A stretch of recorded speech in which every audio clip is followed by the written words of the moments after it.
Hi, எல்லாத்துக்கும் வணக்கம். இப்போ என்ன பார்க்க போகிறோன்னு பார்த்தீங்கன்னா, இப்போ ரஜினியை பற்றி இந்த மீடியாக்காரன் எல்லாம் கம்முனே இருக்க மாட்டேங்கிறாங்க. என்னன்னா, ரஜினி எதுவும் சொல்ல மாட்டேங்கிறார், ரஜினி திராவிட கட்சிக்கு துணை போகிறார், அப்படி இப்படின்னு எதுவும் ரஜினி ஏர்போர்ட்டில் பார்த்தீங்கன்னா ஏதோ பேட்டி கொடுக்க மாட்டேங்கிறாரு, அது கொடுக்க மாட்டேங்கிறாரு. ரஜினியவே ஏன் சீன்றீங்க? அவர் ஏன் என்னையா பண்ணார்? அவர் என்ன அரசியல் கட்சி வச்சுருக்காரா, என்ன வச்சுருக்காரு? அவர் அரசியலுக்கு வரேன்னாரு, வரேன்னு ரொம்ப வருஷமாக சொல்லிக்கிட்டு இருந்தார். சின்ன குழந்தையாக இருக்கிறது சொன்னார். அப்புறம் அது சொல்லிக்கிட்டே இருந்தார், வருவேன் வரமாட்டேன், வருவேன் வரமாட்டேன். வருவேன்லாம் அவர் சொல்லவும் இல்லை. வந்தால் வருவேன், எப்போனாலும் வருவேன், எப்படி வருவேன்னுலாம் தெரியல அப்படின்ட்டு தான் சொல்லிட்டு வந்தார். ஆனால் நீங்கள் வரல. ஒரு பக்கம் ஒருத்தர் என்னங்கிறான், ரஜினிக்கு ஆண்மை இல்லை, அவர் அரசியலில் பார்த்து பயந்துட்டு போயிட்டார் அப்படிங்கிறான். ஒரு பக்கம் ரஜினி எதுவும் பேட்டி கொடுக்காம கடுப்பில் போகிறாரு, அதில் போகிறாரு. அவர் என்னையா உங்களை பண்ணார்? அவர் பாட்டுக்கு அவர் செவனே தானே இருக்கிறாரு. கம்முன்னு உங்கள் போதைக்கு அவரை ஊறுகாய் ஆக்குறதெல்லாம் நியாயமா? ஒன்று தெரிஞ்சுக்குங்க, அவர் 75 வயசு. ஆனால் 75 நிறையா பேர்த்துக்கு வரலாறு தெரியாது. என்னென்னா, சினி ஃபீல்டில் அந்த 50 வருஷம் அந்த ரஜினி வந்ததுக்கு அப்புறம் எல்லா நடிகனையும் பார்த்தா ரஜினி சொல்லாமல் ஒரு வார்த்தை இல்லை. அந்த ஸ்டைலை பயன்படுத்திக்க ஒரு நடிகர் நீங்கள் பார்க்க முடியாது.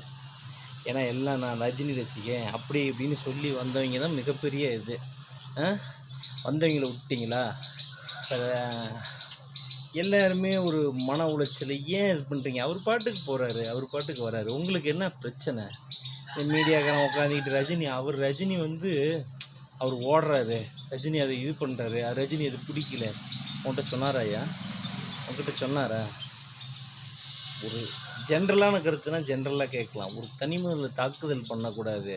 96 30 வருஷத்துக்கு முன்னே யாருக்கும் தெரியாது. நிறைய பேர் இப்போ இருக்கிறவங்க நிறைய பேர் பிறந்து கூட இருக்க மாட்டீங்க, இதில் பார்க்குறவங்க நிறைய பேர். ஆனால் 96 ஒரு எலெக்ஷன் நடந்தது. அப்போ நான் சின்ன பையன். அப்போ வேறு லெவலில் இருந்தது. இன்றைக்கி வந்தால் அவர் வரன்னு சொல்லக்குள்ள 2 ஆளுமையும் இல்லை. ஜெயலலிதா இந்தாண்ட கலைஞர் இல்லை, இந்தாண்ட ஜெயலலிதா இல்லை, இப்போ வராருங்கண்ணே. ஆனால் 96 என்னென்ன சம்பவம் நடந்ததுன்னு தெரியுமில்ல. 96 ஆட்சி மாற்றானது ரஜினியால் தான். இந்த ஆண்மை இல்லை இது இல்லைங்கிறதெல்லாம் சொல்லக்கூடாது. அவர் இதுக்கு முன்னாடி பேசின பேட்டியெல்லாம் யூடியூப்பு இதெல்லாம் போய் பாருங்கள். அவர் எப்படி பேசியிருப்பார். ஒரு பேட்டி எதுவும் குறை சொல்ல முடியாது. அப்படியே கட்ஸ் உள்ள மாதிரி பேசுவார். இன்னொன்று பார்த்தீங்கன்னா, சினி ஃபீல்டில் எனக்கு தெரிஞ்சு கட்ஸாக பேசுகிறது இந்த 30-35 வருஷத்தில் பார்த்தீங்கன்னா ரஜினி மாதிரி ஒருத்தர் இல்லை. நீங்கள் எத்தனை பேட்டியிலும் துணிச்சலான பதில் வரும், தைரியமான பதில் வரும். ஆனால் எல்லாத்துக்கிட்டையும் அப்படி இருக்காது. காலம் சொல்லலாம். அதுக்கப்புறம் அவங்கவுங்க ஸ்டைலில் பார்த்துட்டு சொன்னாங்க, பிடிச்சாங்க. ஆனால் ரஜினி மாதிரி ஒரு நடிகை இல்லை. நான் என்ன சொல்கிறேன்னா, ரஜினி யாரும் எதுவும் இது பண்ணாதீங்க. அவர் பாட்டுக்கு அவர் வேலை உண்டு இருக்காரு. ஏன் தாக்கல் பண்ணுறீங்க?